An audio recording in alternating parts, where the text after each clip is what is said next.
물을 뿌려보지만 불은 더 거세게 타오릅니다. 경기 이천시 소고리에 있는 물류창고 공사 현장에서 불이 난 건 오후 1시 반쯤. 펑 하는 굉음과 함께 불길이 치솟았습니다.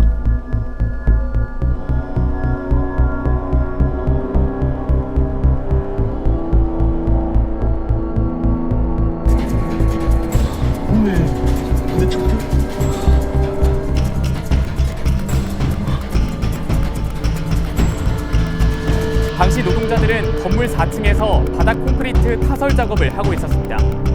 그런데 갑자기 바닥이 내려앉으면서 노동자 5명이 3층으로 떨어졌습니다. 오늘도 돌아오지 못했습니다. 누군가에겐 따스한 보금자리가 되고 또 누군가에겐 소중한 일터가 되는 각종 건물들. 이 건물을 지을 때마다 매번 한 명씩 죽어나간다면 믿으시겠습니까?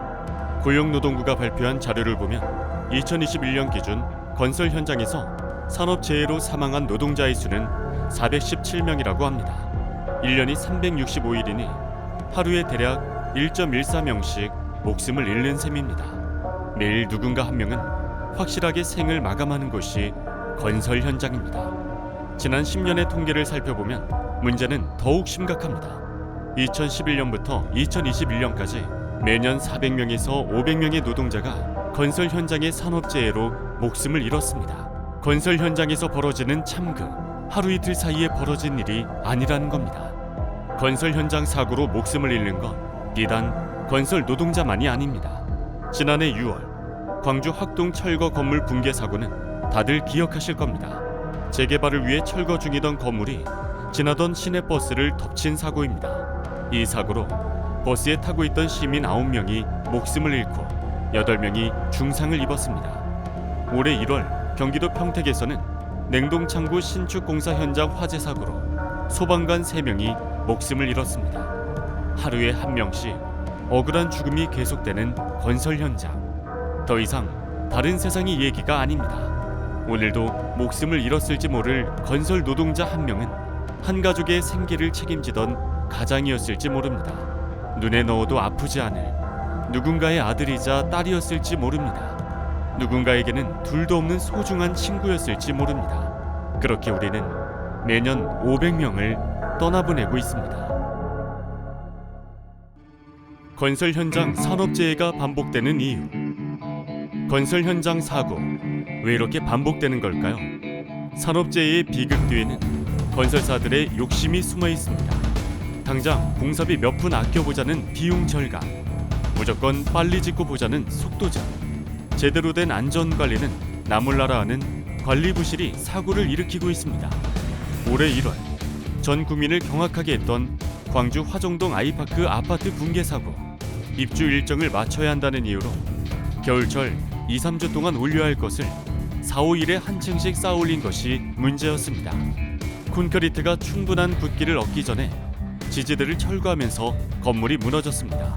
결국 빨리빨리 속도전, 비용 절감 탓에 6명의 건설 노동자가 아까운 목숨을 잃고 말았던 겁니다. 2020년 4월에는 물류창고 신축 공사 현장에서 불길이 치솟아 건설 노동자 38명이 숨을 거뒀습니다. 남이천 한 익스프레스 물류창고 화재 참사입니다. 한쪽에서는 유증기가 발생하는, 그러니까 기름 방울이 공기처럼 둥둥 떠다니는 우레탄 폼 작업을 하는 와중에 또 한쪽에서는 용접 작업을 하고 있었습니다. 정상적인 상황에서는 절대 함께해서는 안 되는 작업이 총체적인 안전관리 부실로 참사를 불러오고 말았던 겁니다. 이외에도 각종 공사비를 줄이려다, 공사 기간을 줄이려다 건설 노동자가 죽고 다치고 있습니다. 문제는 건설 산업의 구조, 다단계 하도급 구조 때문에 더 복잡해집니다. 발주처에서 공사비를 아끼겠다고 공사비를 적게 책정하거나 공사 기간이 빠듯하다고 원청에서 압박을 하기 일쑤입니다. 그때 공사가 생기면 계약을 맺고 물량을 확보하는 수주 산업이라는 건설 산업의 특성상 아래에 있는 업체나 노동자는 더더욱 어려운 상황에 처합니다. 안전하지 않은 일이라고 문제를 제기하면 다음 일감을 받을 수가 없기 때문입니다. 건설안전특별법이 필요한 이유가 여기에 있습니다. 책임져야 할 이가 책임을 질 수 있도록 건설안전특별법이 필요합니다. 건설안전특별법은 다단계 하도급 구조라는 건설산업의 특성을 그대로 반영한 법안입니다. 발주처와 원청 시공사의 의사결정 권한이 크다면 그만큼 안전에 대한 책임도 확실하게 져야 한다는 내용을 담고 있습니다. 특히 발주처가 건설 현장의 안전을 위해 무엇을 해야 하는지 구체적으로 그 의미를 규정하고 있습니다. 안전하게 건물을 지을 수 있도록 충분한 공사 기간과 공사 비용을 보장해야 한다는 것이 핵심적인 내용입니다. 여기에 더해 원청 시공사의 안전관리 의무를 명확하게 규정하고 있습니다.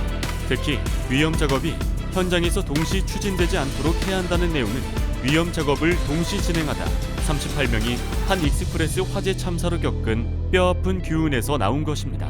이외에도 설계, 감리 등 건설 산업에 참여하는 모든 주체들이 각자 안전에 대한 책임을 명확하게 규정하는 법이 바로 건설안전특별법입니다. 건설안전특별법은 한 익스프레스 화재 참사 이후 당시 국토교통부가 이미 발의한 법안입니다. 하지만 2021년 9월 공청회 한 차례만 진행했을 뿐 그 뒤로는 어떠한 논의조차 되고 있지 않은 상태입니다. 건설사들은 입을 모아 중복 처벌이라며 건설안전특별법은 필요 없다고 말합니다. 하지만 올해 3분기에만 해도 벌써 61명의 노동자가 사고로 유명을 달리했습니다.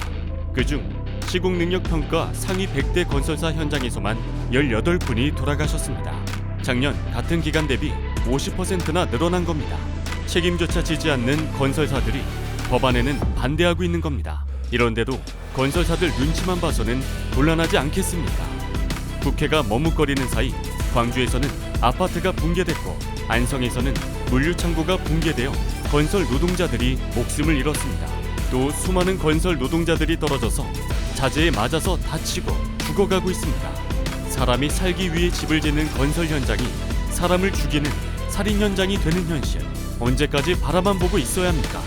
민주노총 전국 건설 노동조합은 200만 건설 노동자를 대표해서 국회의원님들과 실무진들께 간곡히 호소합니다.